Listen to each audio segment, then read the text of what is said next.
L'ASBL Tafarsit est issue de la plus grosse partie des membres sont issus de Tafarsit. Donc elle a été créée à l'origine en 2006 par des personnes qui sont décédées à l'heure actuelle. Donc l'ASBL, elle avait pour but d'aider un maximum de personnes défavorisées sur place, donc à Tafarsit. Donc les anciens ont commencé le travail et nous on est arrivés par après, on a continué et on espère continuer encore longtemps avec dans le bon but, dans le but d'aider au maximum de personnes. Qu'est-ce qui a été réalisé jusqu'à présent, depuis 2006 jusqu'à maintenant? Écoutez, il y a plusieurs projets. Les projets les plus importants sont qu'on a envoyé 2 ambulances qui ont été envoyées en 2006 justement, une en 2006 et une 2 ans plus tard je pense. Ensuite on a aussi aidé à hauteur de plus ou moins 80 millions, donc plus ou moins 80 000 euros pour la construction de la secondaire, parce qu'il n'y avait pas de secondaire à Tafarsit, c'était un peu le parcours pour aller jusqu'à là, et donc on a été avec d'autres collaborateurs, dont la commune même, on a pu créer cette secondaire. Par après, il y a eu des inondations, on a aidé aussi au niveau des inondations. الأهداف الدورية ونتيني هو لم الشمل نطاوان تفاسيد دانيتين دي بلجيك ربط الأواصل وديج المناسبة باش توصلنا كويا ويا لأن نلقى المبادرة عاملين عذون نجحنا خلاص قوسان كا الدوبل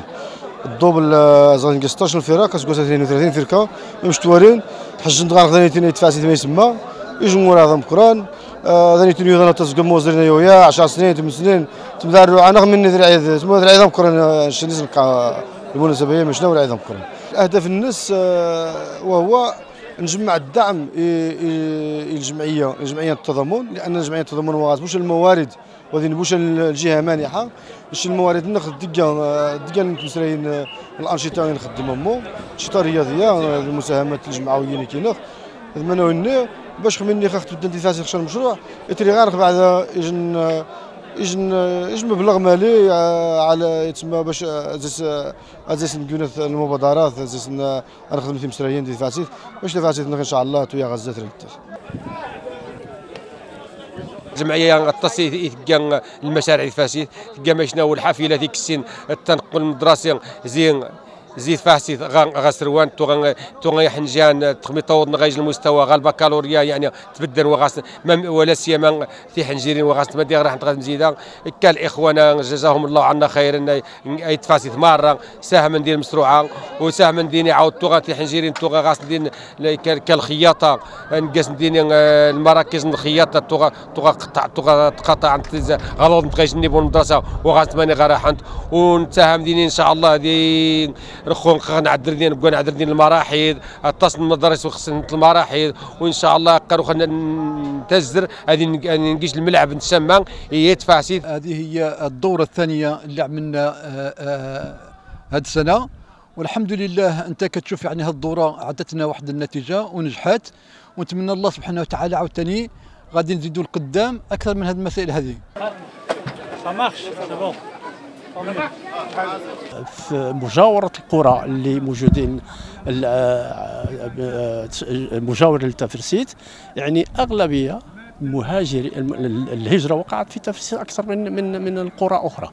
يعني فهي بكل صراحة يعني التفرسيتيون يعني موجودين في جميع الدول في جميع مدن المغرب وخارج اوروبا وخارج المغرب كذلك موجود في يعني اي دول. فصحيح احنا الان محتاج للتفرسيتيون ان يعيدوا يعني اهتمام لتفرسيت لانهم محتاج